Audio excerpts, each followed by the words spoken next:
Before we dive into our great conversation today, wanted to give a shout out to Dre Reed Spooky and Brooklyn Attic Books. In June, anyone that is in New York City or would be willing to travel, June 20th from 12 to 5 p.m. is the New York City Pride Indie Horror Book Fair. Over 30 LGBTQ plus authors, publishers, vendors will gather at TVI in Ridgewoods, Queens, which is just steps off the L train. Come celebrate Pride Month with your literary horror besties. Festivities will include drag performances, movie screenings, carnival games, and raffle prizes. Food served by the award winning Luther's New York City, famous fried chicken sandwiches, and photo ops in TVI's infamous Room 237, the Shining themed lounge. There will also be an after party at the amazing bookstore, Twisted Spine, with readings from a few of the authors that will be attending the fair. This is hosted by friend of the pod, Dre Reed Spooky, and tickets are only $5. So make sure you're following Dre Reed Spooky and Brooklyn Attic Books. Click on the link in their bios to get your tickets.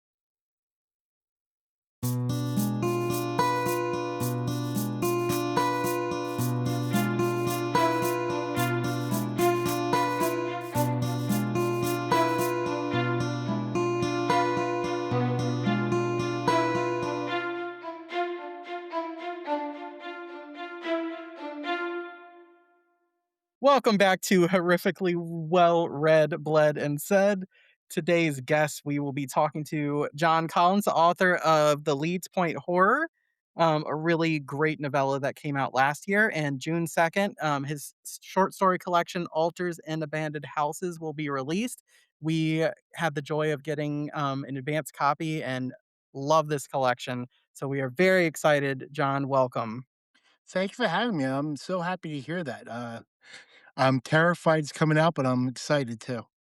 Well, I love it. I love the fact that, like, I was just looking at it and I'm like, 12 stories, like, that feels like the perfect number of songs for an album, Right. perfect number of stories for a collection. When it comes to collections, I'm always fascinated by understanding how they came together. Was there a theme? Is this like a greatest hits? How did we get this collection? We got the At this collection point that you say none of your goddamn Yeah. business. well, if you really must hit with the hard hitting questions, okay. Um, um, the initial point of getting this collection together was that six of the stories are reprints. And three of them have gone away because they were online magazines only. And I was really desperate not to lose them because I did lose one story that Um, it's lost on my computer somewhere, and the online magazine went out. So I was desperate to save what I could, and as I was doing that, I was thinking about maybe doing a chapbook, but then I realized I have enough original stories, and I got in touch with Michael Dolan at Winding Road Stories, asked him if he might be interested in doing this.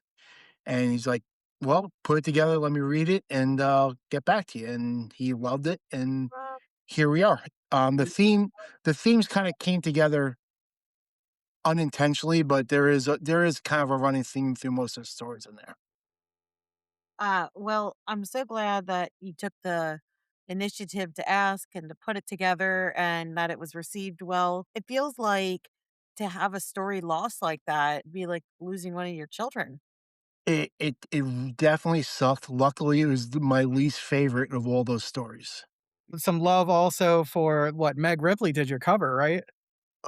Meg Ripley is an angel. She is Is n- not only is she a ridiculously talented writer, she's an incredible artist. Her background's in art, and I was just Oh, like, I did and not know that until we were prepping for this because I thought she only wrote and we've interviewed her.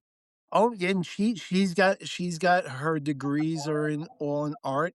I'm like, "Oh, so you just happen to be good at everything. Great, that's wonderful." Yeah, And she's she's so nice absolutely and so kind. She's a great interviewer.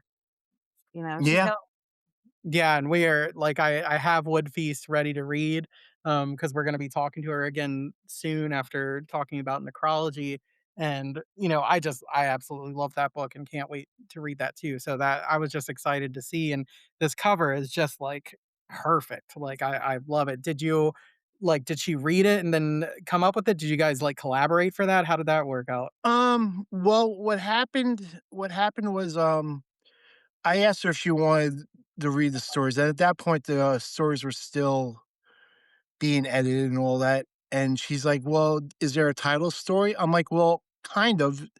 The you know, there's a story in there called Strange Altars, and that's where the altars in the title come from." Mhm. And she's like, "Well, let me read that one." And she came up with that relatively fast. The only, excuse me, the only thing she asked me was, she goes, "What do you picture for this?" And I'm like, "I really have no idea. I have no idea what you could do with this." Uh, And I wrote the stories, I'm not the artist. and, my only criteria that not even criteria, is just like my wish list was that I really love old '70s and '80s paperbacks, Ugh. Ah, yeah. especially, especially the old Alfred Hitchcock anthologies that honestly came from the '60s and '70s Yes. that I got as a kid, and I just loved that artwork, and I gave her a few examples, and she just went to town. I think it definitely reflects that. Yeah.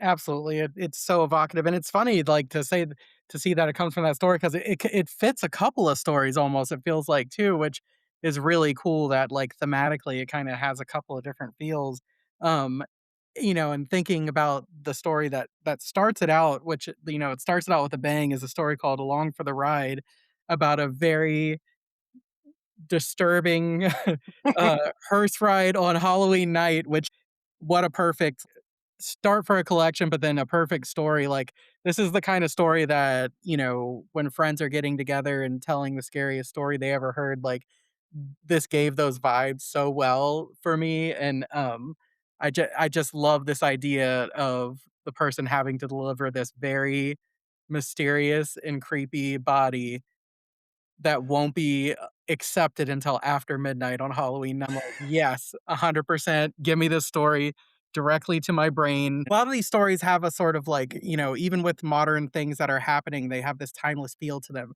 and a lot of times, especially with, like, horror short stories, I feel like they have the kind of almost the beats sometimes of, like, a joke where it's, like, the setup, and then there's this, like, really cool punchline, that a lot of times they'll end on, and so I was just asking sort of like when, for your stories, um, like, especially I think of, like, this one, the setup is such a great thing, but then it has a awesome ending too.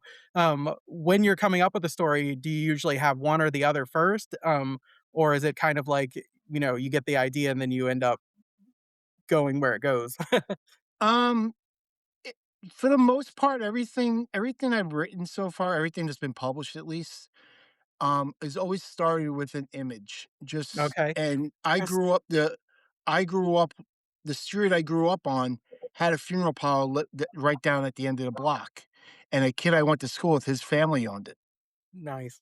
And the one thing that always kind of, always left in my memory with him is how he was terrified of horror films. Absolutely What? terrified.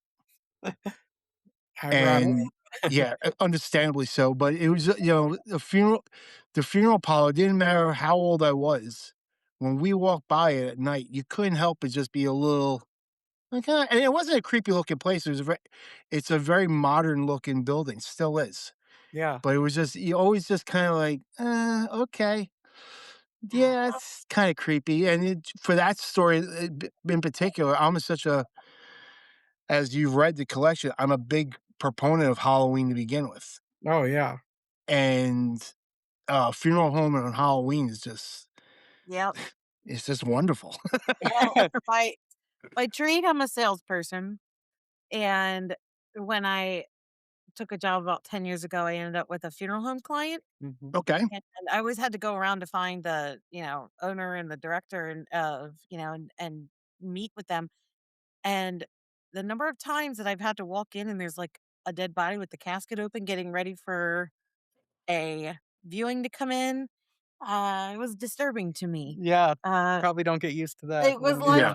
Yeah. "Hey," and I guess I just had shit luck for timing 'cause the many other times I went in, that never happened, but the first time it happened was, like, So yeah, I could see what you're saying where you're just like, okay, especially at night, especially on Halloween, it's like watch yourself, right? And I Well, love the oh, go ahead. no, well, as we know, like Halloween came, we were forbidden to go that end of the street because my parents. It's not that my parents didn't trust me; they didn't trust like a pack of kids together. Sure. So they just kind of like, you know what, stay away from there because while you think it's real creepy and all that, there's probably gonna be somebody there, visiting their departed. Oh, yeah. So the last thing they need to see is a bunch of costume kids walking by. So we and as an adult, I understand it. As a kid, I'm like, oh come on, that's so awesome. And my mom would be like, yeah, that's why you're not going down I love that. That's there. so funny. Shout out to mom and Yeah. dad. I love the Yeah. other part of this story that I love so much is there's, like, this, town that's 2 hours away or so that's, like, crazy town, as they call it, where it's just, like, filled with, like, psychics and mediums and all this kinda stuff, and I was just wondering, is that, like, totally a creation, or is there some kind of place that this is even remotely based on? Uh, I kind of base that a little on Salem, Okay. a little bit. I mean, Yeah. Salem is if you've I don't know if you've ever been there. Salem is, I Yes. mean, they Yep, have we such just a were in last September. okay. They have a wonderful industry off the murder of 11 people. Yeah. But, Wild. Yeah, I they pictured I well, pictured here I I pictured something more run down. Yeah. Salem's I honestly a should be very able nice to looking find town. that quote that John just said on a T-shirt. Yeah, definitely. Salem, where we've made a fine business off the murder of 11 I people. freaking love it. Oh, it's Uh, amazing. have you ever been to Bunghole Liquors? Yes. Yeah, I took a Yeah. picture outside of Bunghole. I Can't give bought, you enough fight. Yeah. I bought which city bourbon there, which was Oh, honestly nice. it was Sounds great. the bottle was cold, the bourbon actually was terrible. Yeah. Okay. It's usually how that works, isn't it? Yeah. I was thinking also kind of, our friend Mr. Atone's, obsession with Sleepy Hollow, Yes. little bit of that feel to it, I think, too, of, like, this town that is kinda just known for creepy stuff Well, and, it um that's kinda what I thought Salem was gonna feel like, and Robert and I have gotten into that conversation. That's what I really thought. yeah. Um, Yeah. Side note, as we're talking about Bob here, Bob really hypes you up, which is as a best. I'm guessing you guys are best friends, right? He's one of my best. Rob is I'm sure you saw in the beginning of the book, he's one of the people this book's dedicated to. I Yes. love that, and, Yeah. he was also, like, a huge champion for Leeds Point horror, like, the whole horror reader weekend, he's like, "It's the best book of the year, it's the best Yeah. novella," like, he just really hopefully he got you some sales. Oh, he did. Rob is like the best wingman you'll ever have. Yeah. Well, I know He's I was like, "I'm going to get it as soon as you were available to sell it," because he topped it up, so I think he likes it better than I do. Oh my god. And I wanna talk about that because I absolutely love it, and, I'm thinking about Nat Cassidy's collection that just came out, and Yes. 100%, like, if this was, like, a bigger like that I Know a Place, like Rest Stop kinda anchors that, Leeds Uh-huh. Point, thematically fits right in, with the Yeah. stories that are in this collection. Well, and it's interesting that you bring that up because some of the stories that are in Nat's new book, you have Chapbooks and stuff, yeah, they the were definitely independent ones, right? And he mhm, did similar to what you did, John, of published out combining some of those and making sure they were all read, and they were all really good, but they were kind of in a lot of different places. So I'm again coming back to this new book of yours coming out, making sure everything's in one area. That's great. Yeah, it was important to me. It was, and to be honest, this was something that, I started worrying about this stuff that I had printed on the internet. Before I met Rob, this is a roundabout story, but I'll make it quick. I like it. Before Take your No, time. no, we don't like a roundabout story. Take Oh, your okay. time. Before I met Rob and the other gentleman that I dedicated the book to, um, I was getting published in very independent anthologies and online magazines, and a lot of them were, uh, pay for print for exposure kind of thing, and I'm like, "Alright," get my foot in the door kind of thing until, the 4th one where it's just kinda like, "Okay, you haven't paid me 4 times now." It's kinda and there was some editorial problems with some of the other stories. Some of the stories, I have one story that I was debating putting into this collection, but I thought it was way too graphic for the tone of the collection. It's not that I Yeah. don't like the story, and I do think it's gonna find the light of day again in the future, but it Mhm. was it was just the one thing I wanted with this was that I didn't want this book to be mean. Yeah. I wanted it to be fun, but, Mhm. so I was really worried about all this stuff, and then about I started writing the Lee's Point Horror, and my mom passed away, I saw Mm. and that you had that dedication on Facebook. I'm sorry. no, I appreciate that, thank you. I started worrying about things that were getting lost, and then Mm.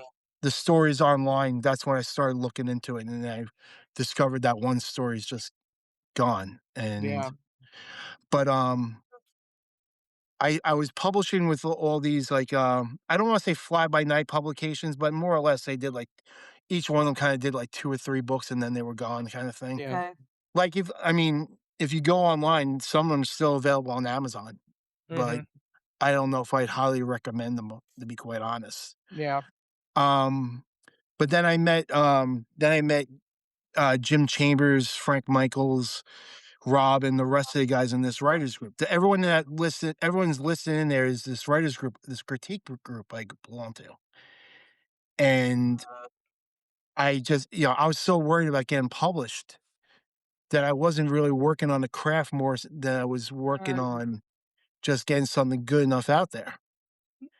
Yeah. And, Rob and Jim, especially, basically both said the same thing. Take a year off from publishing, just write. As soon as you're done with a story, jump onto another one. That 'Cause that was like such wonderful advice it really was. and a gift to you and probably just permission to take a breath of the pressure and just go back to like, why am I doing this from the anyway?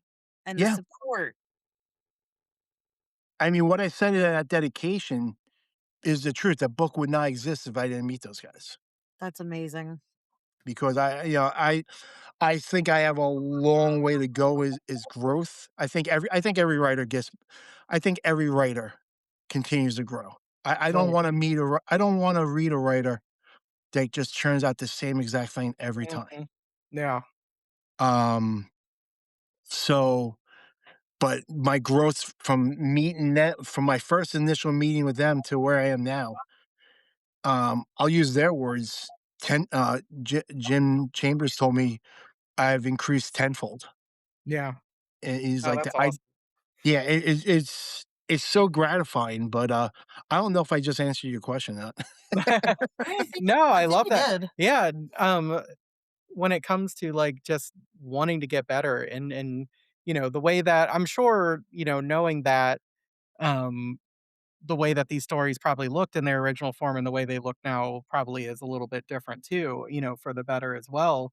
Um, but I have to say that, as you said, like, I was really interested when you said, you wanted this collection to not be mean. And while it is 100% pure-blooded horror, bad things happen to good people, all that kind of stuff in here, um, there is that sort of, I don't wanna, like, be cliched and say, like, Bradbury-esque, but, like, when you're thinking about comps and stuff, those are the kinds of feels of, like, what is the magic of this season? That magic can turn dark, and that Yeah. kind of stuff, but it really is, like, this is why I love horror, this is why I love the fall, this is why I love jack-o'-lanterns and the smells and all that kind of stuff, and it's like, I think that this collection definitely, captures that very beautifully, and, that first story again, when you said, like, there's an image, I'll tell you, like, not to spoil anything about this story, when you get to the part that kind of sets it off at the very end, I was like, "Holy shit, that was fucking scary." Like, Thank you you. know yeah, and I was like, if this was ever like a Tales from the Crypt episode or something like that, I would be I would be shitting bricks, when I was watching that, because like, just in my mind, I was like, "That is not a pleasant thing to see." So, so I really love that, Well, thank very you. cool, yes, definitely, and then the other thing I was thinking, Old Spirits and Fine Tobacco, I'm a huge M.R. James ghost story fan, um, and that story had the feel of an M.R. James story or like an old Victorian or Edwardian story where it's kind of like these really great ghost stories almost told secondhand, like it's like Yeah. these guys sitting around drinking and smoking cigars and, oh, by the way, let me tell you about this horrible thing that happened. And like you do that so well in that story. I like love it. It's like I both want to be in that room hearing the story and hanging out with these dudes and like obviously at the same time very much not wanting to, especially as we get to the end of this story. um That story is Otone's favorite story. it's wonderful, and, like, I love the way that, you kind of take that story or that kind of framing that, those old ghost stories use, but then you make it much more, um, like, immediate and intimate to the characters that are there, and I think you have a really cool twist on it, that makes it completely its own thing, and that does not surprise me. I'm gonna talk to Robert after this and say, "Hey, I love that story too," so Yeah, Rob jumped up and down about this story. He was so excited for it. And, that story is actually based on a semi-true story. No way. Well, I used to teach, Kempo karate, and Okay. I used to work at this karate school up on the North Shore of Long Island. And I met the people that I worked for, I'm still friends with. Yeah. I still see them all the time. Um, I'm still friends with them. And, the 2 characters that I wrote about were based on these guys, Dave and Max. Dave and Frank. They were clients of the karate school, but we all became friends. Uh-huh. And so we went to Dave's house constantly for, cigars and scotch nights. Yeah. And, Dave came out of a bad marriage, and he was kinda lonely, and Dave had an affinity, he had an affinity there's no nice way of saying this, or there's no politically correct way of saying this. Yeah. He had an affinity for women of Asian descent, Okay. and we used because like and he wasn't okay, he was a good-looking man, but he was always seemed like he was holding out to meet a nice Chinese woman. And I'm Mhm. like, "Oh, okay, whatever." And we made this joke one night, at the karate school about how, Dave actually has, like, someone chained up in his basement. Oh.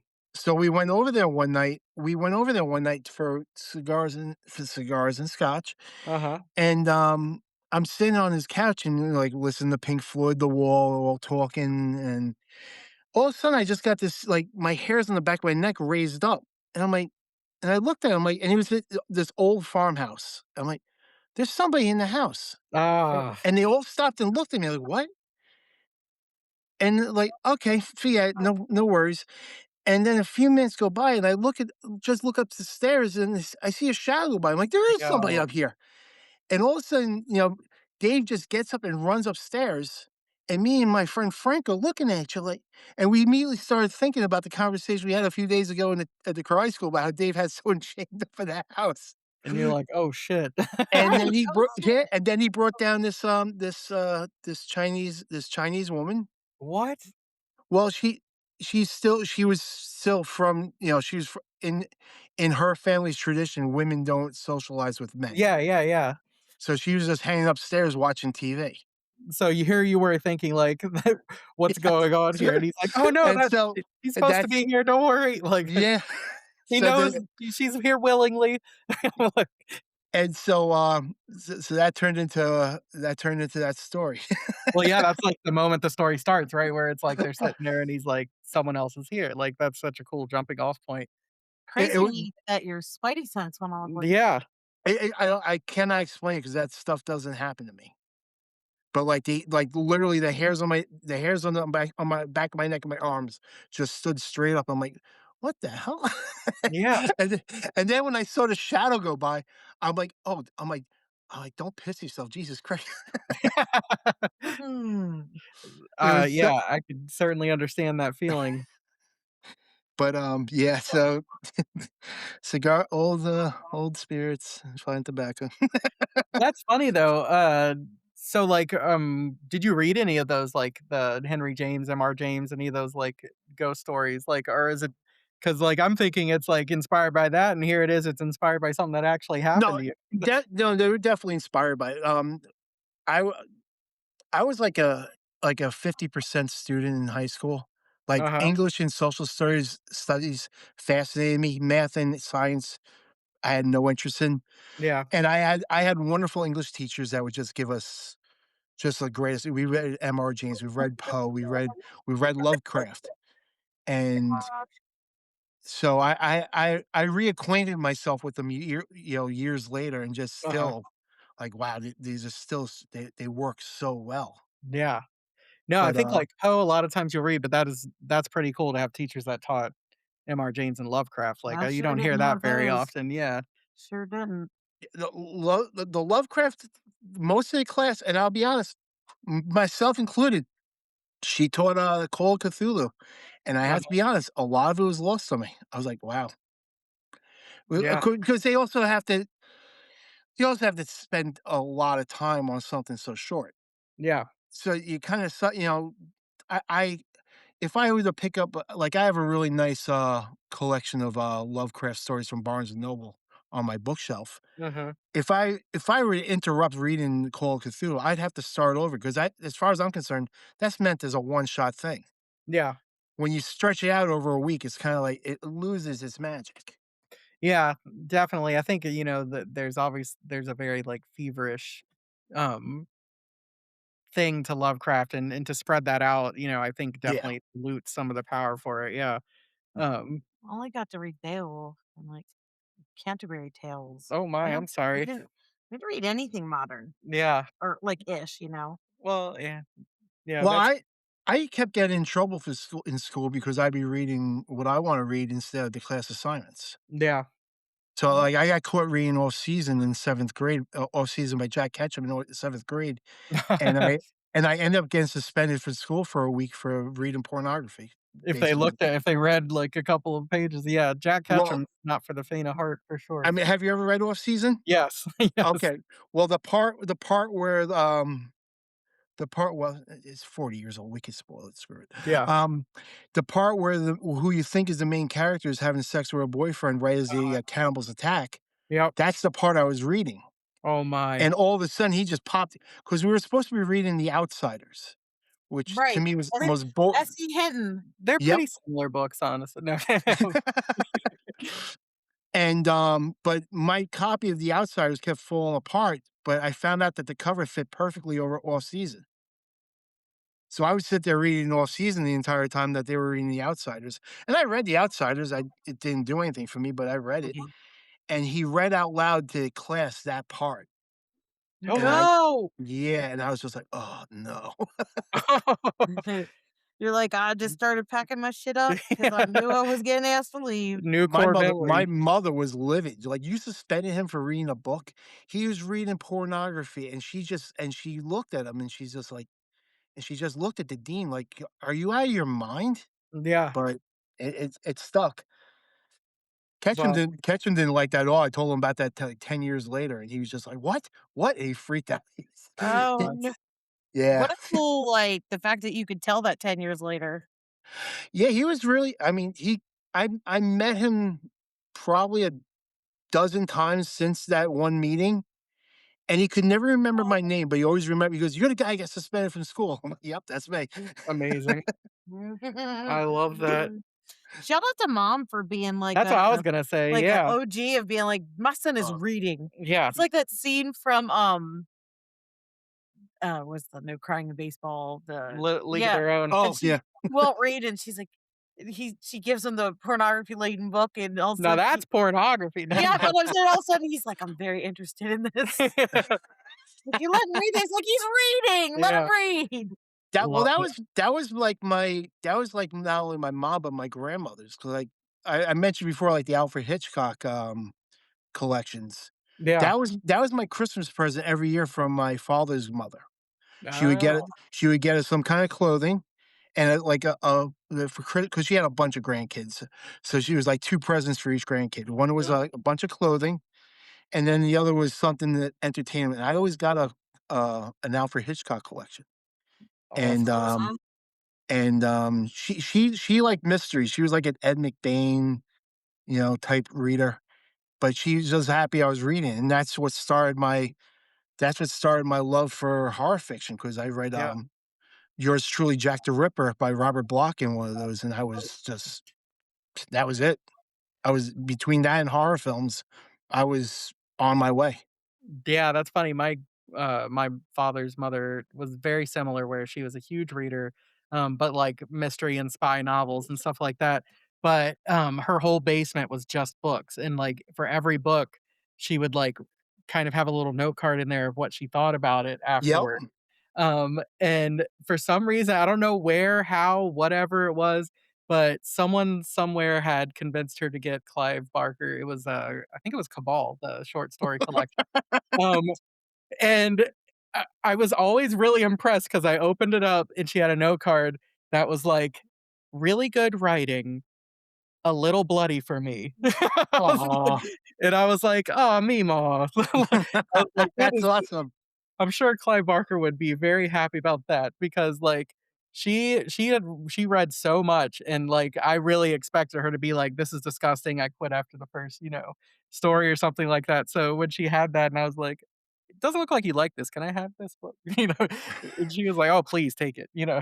So I didn't have that with my grandmother. I mean, she was happy that I would read. I had that with my mom. yeah. I would hand her books, and some books didn't hit for her. Like, Mhm. I was convinced that like, after, like, 4 or 5 really good book, banger after banger, I gave her, Slipping Into Darkness by Norman Partridge, Uh-huh. and I thought, "Oh, yeah, she's gonna love it." She hated it. She Wow. absolutely and I was just like and I just reread it, like, a year ago, I'm looking at it, I'm like, "Yeah, I can see why she had some problems."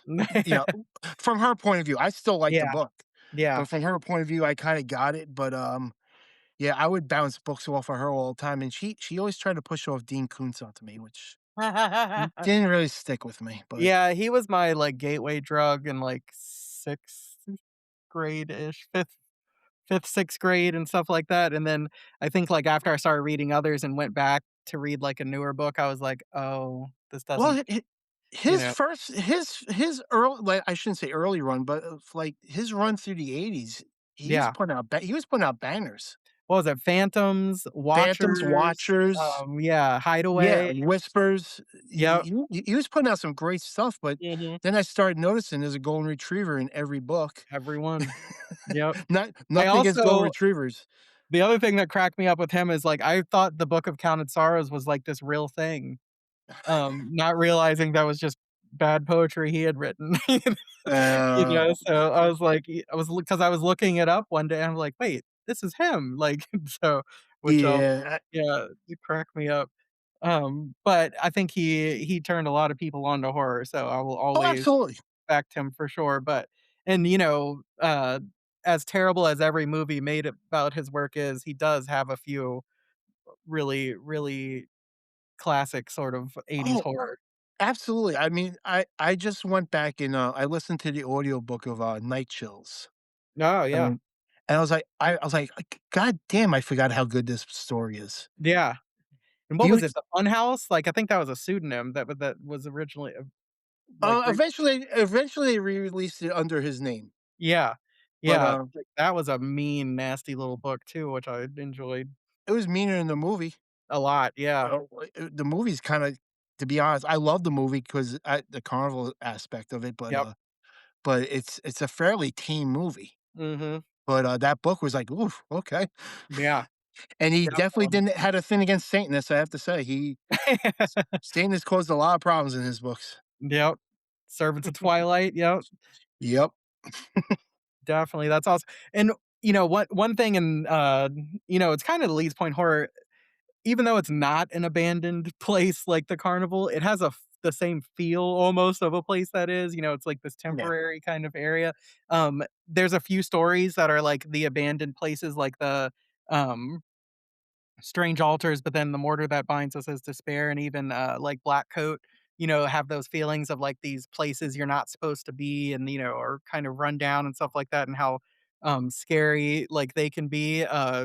You talk about that the funeral home that your friend had. Were there other, like, buildings like that that kind of inspired these kinds of places? absolutely. On the island here on Long Island, we have a closed down psychiatric facility called Kings Park. And Amazing. you can walk they left the buildings up, and the buildings are obviously off limits, although people break into them. I went into them a couple times. Yeah. Um, But you came out, so that's good. Yeah, you yeah, did. well, I mean, yeah, I'm kinda dumb, but I'm not completely brave sometimes. But, Kings Park is this giant mammoth place. I mean, it's monstrous and in scope. Local colleges do their aerodynamic clubs there and stuff like that. But anyway, yeah, I have a running joke with my wife when we go on road trips. You know, I don't I'm a definitely a rural person as opposed to a city person. Mhm. I don't get me wrong, I like New York City. I like New York City. There's no magic to it. There's nothing that sparks my imagination as we just spent 2 weeks ago, we were in, outside Scranton, Mhm. just driving around the back roads and all, seeing the farms and all that. And the running joke between me and my wife is every time we go past like a shallow, like a really beat up building, I'll just look at her and go, "There's something terrible going on in there right now." And that's pretty much where those stories come from. Ah, that's That's awesome. yeah, it's that yeah, there's that one line that stayed with me in Stephen King, in, Salem's Lot, Mm. where Matt Burke is, debating whether or not to go upstairs because he hears something in his upstairs bedroom. And he has a memory of, he recalls a memory when he was a kid, he would drive home from, walk home from his Boy Scout meeting, and he always had to go past this abandoned house. And, in King fashion, it's 3 paragraphs of things looking out the window at him. Mhm. And that scene, that's my Salem's Lot's my favorite book of all time. Yeah. But that scene always stuck with me. So anytime I see an abandoned house or something, and most of the time most of the time, 99% of the time they're empty. Mhm. But I always the horror writer in my back of my head is just like, yeah, That they're cutting into him now. Yep, yep. it. I love that. Yeah, definitely. And, it's so funny when you say that about, like, the magic and stuff like that, because I grew up in a city too. And it's funny because I think one of the things when I think about why these kinds of places have that feel and other places don't, um, and obviously there's places that will be in New York and in DC where I grew up that have been there for 100 years or whatever it is, Yeah. but the constant changing of things, I think, kinda steals some of that. And even the places that are there, within it, it's always constantly changing, whereas, like, you pass by some of these buildings and it's been the same thing for that entire time, or it's been empty Yep. for this massive amount of time, and, like, when you come back 10 years later, it's exactly the same place, and you just don't get that anywhere else. I mean, I think when you own something like that, or you have access to something like that, there's an affection for it. Mhm. You come to you come to love the way the wood feels under your feet as you're walking down the hallway and stuff like that. Yeah. I think when people change things, change old things, it's because, to be honest, they don't care. Mhm. And, there's a lot of renewed talk, especially in the horror community right now, about Amityville, Mhm. Right. because of Otone. And, they've changed that house so many times, and for them, I don't blame them Yeah. because they have to deal with people staying outside their house all the time. Mhm. But most of the time, Like, there was talk for a little while they were gonna redesign the, Montauk Lighthouse, Oh, and the entire island went up in arms about it, and yeah. it died before it even got to, any kind of planning, and I appreciate when people take and appreciate I appreciate it, I appreciate when people take a love you can love something other than a person or an animal, Yeah. and when you can do that to a place or a building, I think there's something special about that. I really do, and, like I said, when you're driving the back roads and you see these abandoned houses or, like, these, dilapidated barns and stuff like that, I don't ever wanna be the person that doesn't imagine not just imagine something, horror related, but what was that like 30 years ago? What was that like Mhm. 100 years ago? And I think that's what keeps us that's what keeps us in tune with all the things inside that's special. Yeah, absolutely. Thinking about I moved up to where I live now. Rebecca grew up here, but I moved up here over 20 years ago now. And, on this one drive, there's this barn that was the anniversary barn for so long. And it was Okay. like, it was because on the side of it, it said, Happy anniversary, mom and dad. It was like their 50th 50th. anniversary. And what do you think, 2 or 3 years ago or more? Something, Maybe maybe, 5 now, yeah, yeah. right around COVID someone bought the land and painted over it. Yeah, and it was like that. Ah, Yeah, Yes, forever, and and it it's no. I like think the it right was was like like, "Oh, the intersection by the anniversary yeah, barn." because I think it was like it was like 1974, wasn't Mhm, it? something Yeah, like that, it yeah. was like 1924 to 1974 they had been married, and, like, it had obviously been like that for almost 50 years after that. And then someone's like, "Oh, no, I want it to be yellow now," it was a red barn with Yeah. this on the side of it, and now it's a yellow barn with nothing there. And That's yeah. just depressing. Right? It just It hurts. Every time I look Yeah, at it, I'm like, "Man, and yeah, it was like it was faded and all that kinda stuff, but it's like, that made it it even better? So, but um it's like a cha it's like looking at a beautiful person and maybe they have, like, a little star above the top their upper lip, just a little Mhm. star. Yep. That's what make that's what makes people beautiful. That's what makes Right. places interesting, is Mhm. those little things that aren't completely perfect. Yeah, and then it's And like going and getting, like, that facelift, now it looks exactly like anyone that's ever gotten a facelift, yeah, and it's yeah. like yeah, it's It's like crazy. you went from looking like you to looking like a 50-year-old lizard. Yeah, Congratulations. such a great God. point.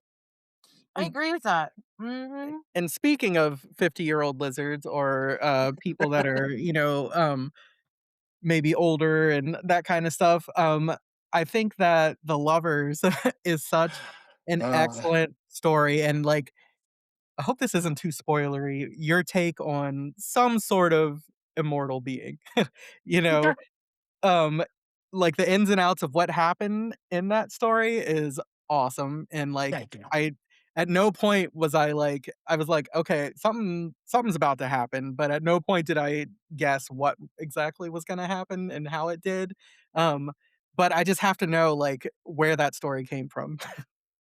That story honestly came from, a picture I found of my grandparents Oh. at a anniversary party, in the '70s. It was a black and white photo, Uh-huh. and I just so they weren't posing for the camera, they weren't smiling for the camera, they were just looking at each other. Oh.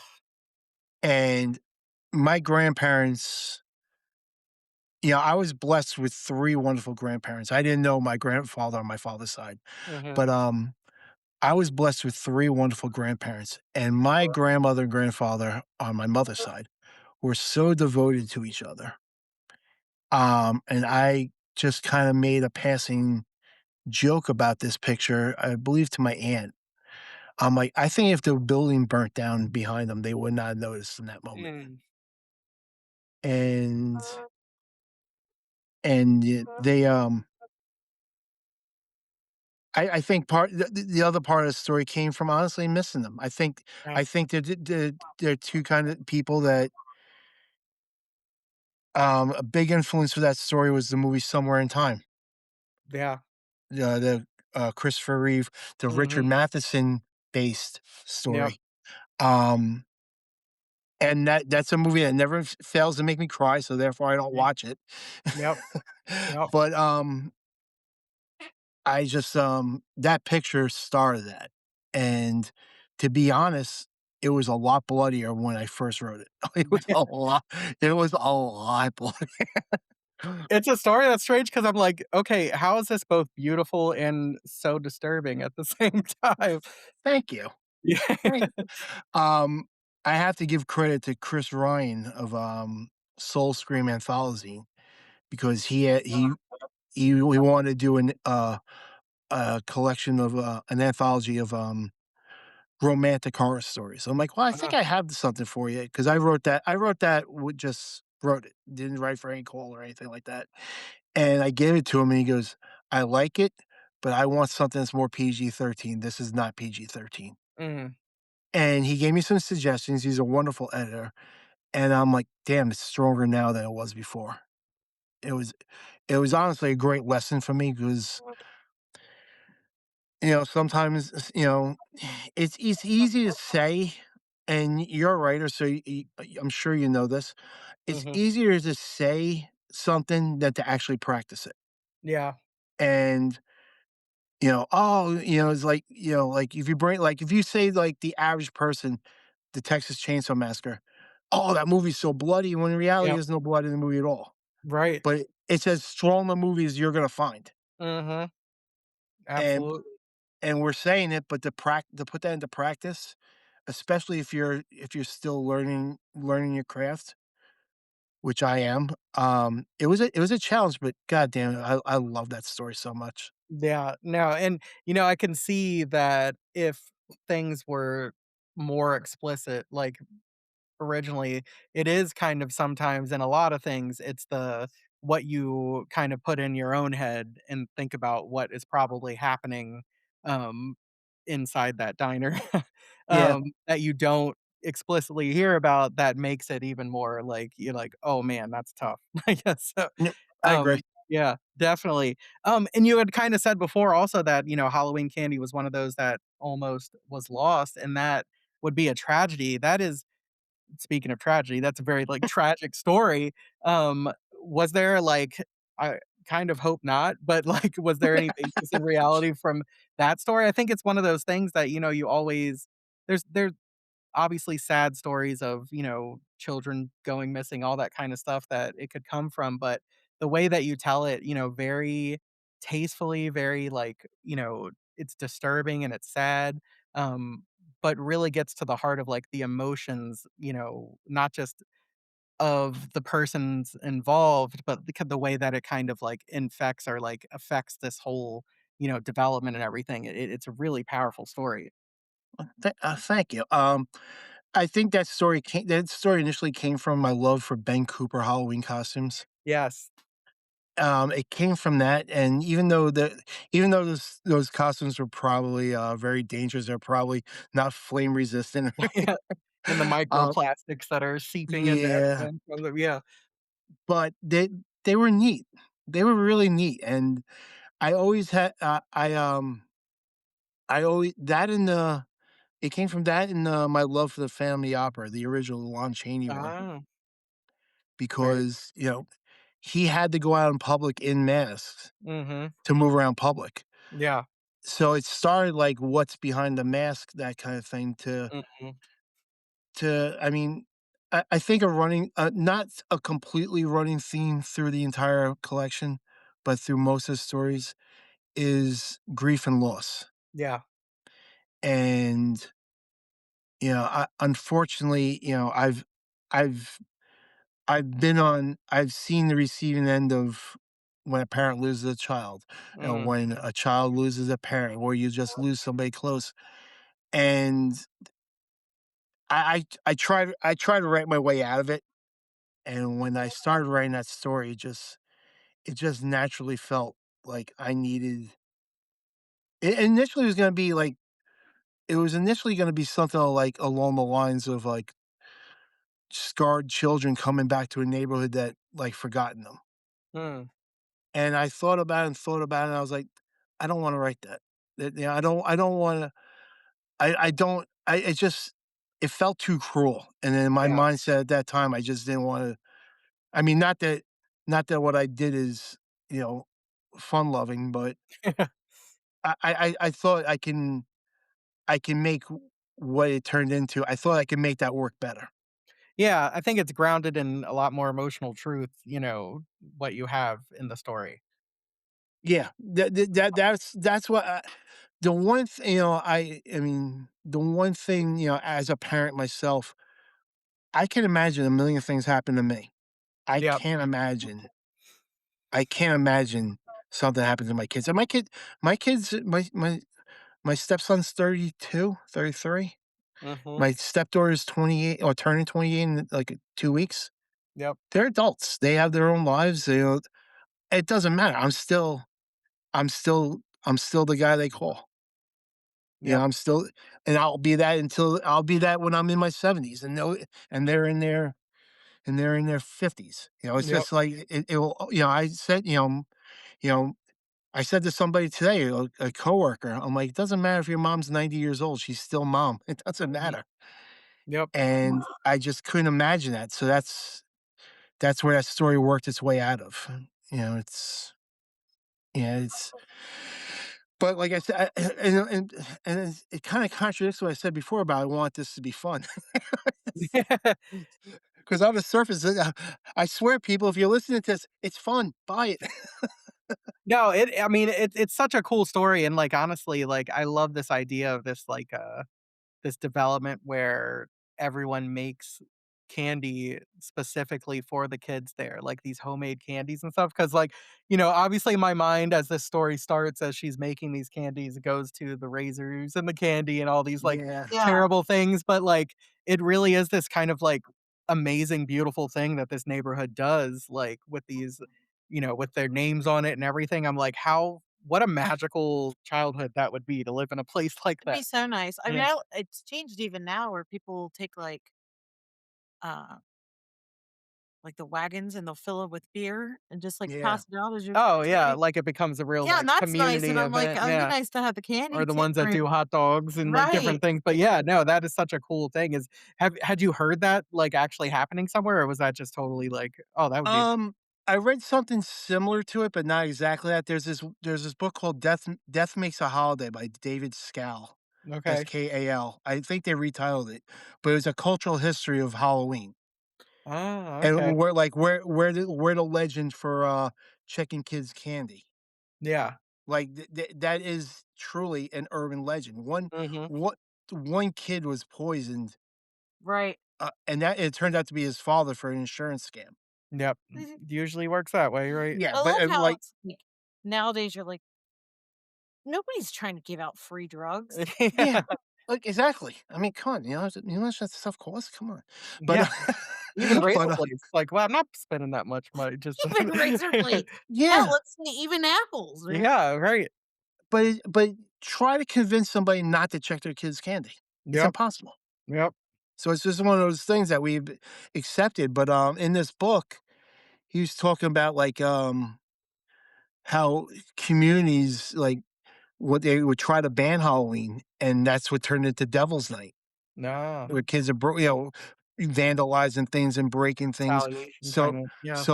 they kind of those communities a lot in the Midwest. I think Ohio is well known for a lot of this. They started like fully embracing Halloween to curb the juvenile delinquency from the night before. Makes sense. So they would do like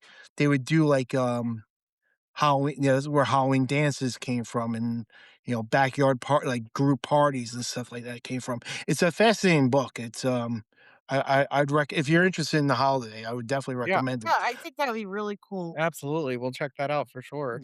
But yeah, I the love a idea rag. came from that. I love that. Yeah, the idea came from that because something along the lines of it wasn't so much like a special homemade treat for the kids in the neighborhood, but like they would have a costume contest, but they couldn't be store bought costumes. Yeah. You had to make them yourself. and, So, like, yeah, that's and, cool. like, I think, like, one neighborhood, like, turned is they had, it was a neighborhood of, like, 30 homes with maybe 50 kids, and they were giving away this brand new Schwinn bicycle, and it Uh-huh. turned out they had, like, 400 kids entering this Oh. contest. Like, "Wait, there's not that many people living here." Yep, that's like one of those ones when you find a neighborhood with good candy and you see all these cars pulling up on Just Halloween night, bust you're them like, "What in. the hell?" Bust them in. Yep. I love that, yeah. Listen, I lived out in the country, like, all my life. We didn't have You had to go into anywhere to trick or yeah, treat. Yeah, Like, trick or nobody turns their light on and then walks a mile, yeah, like, yeah. Yeah, trick or "Oh, treating here is well." trick or treating in my neighborhood is a dead issue, it doesn't happen. uh, that's sad. Well, I do live on a pretty busy road, to be fair, I wouldn't That want my makes sense. kids walking on it either, to be Yeah, quite honest. yeah. And, I wanna say, like, the way that and again, guys, I swear, again, like we said, we talked about some really fun stories. There's lots of really spooky stuff and good things that you're looking for. This is an excellent collection that you will want to read stories out loud on Halloween night and stuff like that. Say, But like, I I'm have to, like already I'm jazzed yeah. up early for Oh, Halloween yeah. just It makes because of this. absolutely. But I wanna say you end this collection on a really beautiful, story that obviously is, like, dedicated to people that have come before you that are gone now and, like, in a bookshop where author is reading their works with their family there, and, I was like, "Well, that there's no way you weren't crying writing this story, huh?" Yeah, it was a rough one. It made my editor cry. Oh, I'm just reading, I'm just like, I'm like, "Oh, last story, I bet we're gonna get, this is gonna be scary as hell," and I'm like, "Oh, thanks, John." Now I'm crying like a baby here. But I'm like, Yeah, because it so started out when you were reading it, you were like, "Man, he can write some fucked up oh, well, that stories." yeah, and the one right before that's pretty fucked up, so, like, um but then you get to that one, it's perfect, it's beautiful, like, I love Thank that, you. because, like, earlier on, like, Nativity is pretty fucked up. Matters of the Heart is one of those stories where I'm like, "John, what the fuck is wrong with you?" You know? So like, And you he's got like, that it's a "Thank you." yes, it's a nice mixture, and Leeds Point Horror, if you read that, you'll be saying the same thing, "What the hell is wrong with you?" Um, have to touch on that, 2 things before we go 'cause Yeah. I love this novella too. 1, anything involving a carnival, like, I wanna read it 3 times, and your carnival kicks ass, and even though terrible things happen there, I would 100% go to this carnival. Oh, so did I. So did I. The haunted house is amazing, like, they're always shitty, and this haunted house is awesome in this, story, and then also, the Leeds Point Horror itself is kind of like in the story is a urban legend that turns out to be true, and, in sort of the area where you live and everything. Is that a real thing, or did you totally make that up? The book started about the Jersey Devil. Okay, It that's started what about definitely that, what it made me and think of, yeah. yeah, it started as that, and, to be honest, if you look at the legend of the Jersey Devil, it's kind of a stupid looking creature. It is, yes. So, but I like the, the one number one, the carnival, and I I like I like writing shit that might piss off, like, my very religious friends. Yes. And and The and and and it's protesters, not I it's am not that like, it's not that I yeah, have fuck anything ag those people. it's not that I have anything. I mean, by all means, I grew up a Lutheran. You know, Yep, I read the Bible. I read the Bible 3 times. I know the mhm, Bible probably better than some of those people. yep, Um, but there's just something about just, smacking their hypocrisy in the face a little bit. yep, That just makes me very gleeful. mhm, And I literally looked at this as I may never make I wanted to be a filmmaker when I was a kid, more than I do anything, yep, and I'll never make a film, but I think with Lee's point, I made my Evil Dead, yes, and absolutely, so, if I'm gonna make Evil Dead, I'm gonna go wall to wall with it, and, um, I have I have a lot of affection for that story. I have a few reservations that are just on a personal level for me with that story. okay, But it makes me very happy when people, people mention it to me, and I think it did fairly well. I was surprised how many people liked it. I had some very good editor working with me on that. I had a fantastic editor with the collection, um, a wonderful writer by the name of Summer Cannon who just Oh, yeah. yeah, Summer did such a fantastic job with that book. It's just Uh-huh. yeah, and but, I just, I don't think I'm ever gonna fully leave, the October country. Yeah. I it keeps me young, to be quite honest. Uh-huh. I I like it's my favorite place, Yep. but, yeah, me and, Otone just did, we went to, the Waldorf Estate of Fear 2 weeks ago for their halfway to Halloween thing. Oh, that's awesome. It was cool. I never did a halfway to Halloween thing. It Uh-huh. it was it was a lot behind the scenes stuff, which I love. Yeah. I love the behind the scenes stuff, but, yeah, I'm rambling here, but No, I feel like I've always heard, like, the halfway to Christmas, but I love that people are starting to do the halfway to Halloween because, I mean, it just really has it's great for our industry Yeah. in yes. general, but, it's always one of those times where it passes so quickly, and it's nice to have it, like Yeah, to be able to, like, enjoy it some more because I yes, feel yeah, like it always have it passes twice, so it does, fast. it does. Yeah. 'Cause But the fall is so busy with so yeah. many things. I love that you said though that, it's like if you got to make your Evil Dead because when I think of the Evil Dead, like any of the movies really, but, especially that first one, it's like when the shit hits the fan, it never stops hitting Yeah, it, and it just bigger and bigger glops of things hitting the fan, and I think yeah, that the Leeds Point horror is definitely the same way because 'cause you're like, that starts going, in that haunted house, it's like you're like, "Okay, so what's gonna happen next?" I'm like, "Oh, it's gonna get much worse and worse and worse and worse," and I loved it. It's like it's one of those books that, like, I can't imagine not like, I read it in one sitting, and I can't imagine not doing the same because it definitely is so propulsive and great for that, so, we are big fans of your work, we're very excited, that for this makes me so collection happy. to come out. Yep, and, are you gonna be at Stoker, yes? Yes, I am. Okay, We so look forward to we'll seeing see you you. there. This is gonna come out the Monday before Stoker because book comes out the Tuesday before Stoker. So anyone listening to this that's going, I'm hoping at the mass author signing you'll have plenty of copies to sell because you're gonna sell out for sure. I hope Well, so. my publisher has a table in the dealer room. Oh, perfect. So Okay, s dealer yeah, room. Look for it yeah, there. and, I Awesome. will be doing a reading at 5 o'clock on Thursday at Stoker, so 5 o'clock Thursday. Amazing. So get I'm not settled, sure what get store checked in, yet. and go see John. Yeah, please do, and anyone that shows up, say hello. I love meeting you 2 know, I love meeting people.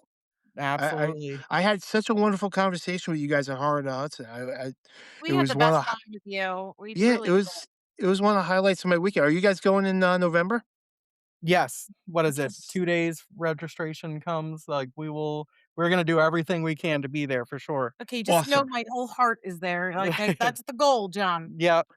Because Well, it was I already joked with Christine, like, "Why can't we just have, like, a payment plan Yeah. set up, man? Like, I Just just wanna here's do, our like bank yeah, account number, just take a she couple just of put the damn Transylvania thing up there again that she's going there again. I'm like, I "Good adored lord." her. It was the best time, such a good time. I need that yeah. for, Mhm. uh I just feel like it's my annual, like, come together, see my friends, see my And you know what? Halloween's ex just happened, so you wanna keep it Yes, you going in a do. Yeah. perfect Yes, way. Well, exactly. you is this your first StokerCon? No, our Second. second, yep. Okay, alright.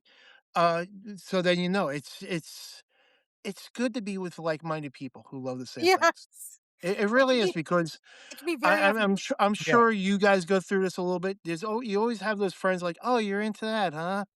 And Yep. it's like, "Yeah, yeah, I am." Especially, it's like sometimes, I think we're closer in age to some of the other people that'll be there and stuff, and sometimes I get pissed off at 'em, I'm like, "Do you know how lucky you are that, like, horror is mainstream right now? Like, Yeah. that nobody says that you're a fucking weirdo and they're afraid of you, I do you know how hard it was being a fan in the '90s when censorship, they couldn't put out a damn good movie?" Like, it's n like the so '90s, I went to school during the Satanic Panic. It Oh was a god. Okay. it was a horror I mean, literally, it was a horror show 'cause I'm a sports guy and, like, I like sports, but I'm not obsessed with it. like, the only sport I'm, like, kind of obsessed with is hockey, but that's fine. Yeah. But, like, baseball, football, which is the obviously the main ones, I could care less. They were talking about the Yankees and Mets, I was talking about John Carpenter and Ramsey Campbell. Yeah, there you go. And I the same time, a horror guy who loves horror movies, horror books, and heavy metal. How easy was my high school years? Yeah, It I w feel you. it's and now it's hip. And Yep. it's like, "You sons of bitches, where were you when I was 19?" Right, it's winning the fucking Pulitzer now. How That's amazing is that? exciting. That's so Yeah. exciting. Ha So, well, that's awesome. Well, we're so excited to see you. Everybody pick up I this can't book. wait. Yep, absolutely. So excited to see what you do next, and, whenever it comes out, we hope you're back here Keep talking working on the about it. craft and keep Yep. I would coming back. I would love to, and, I'll talk to you about it when I see you in Couple Pittsburgh. weeks. Okay. Chat later. Alright. Bye-bye. See ya. Thank you for having me, guys, and, You're welcome. Rebecca, hope you Thank had a happy you. Mother's Day. Thank you to your wife too. Bye-bye. Bye-bye.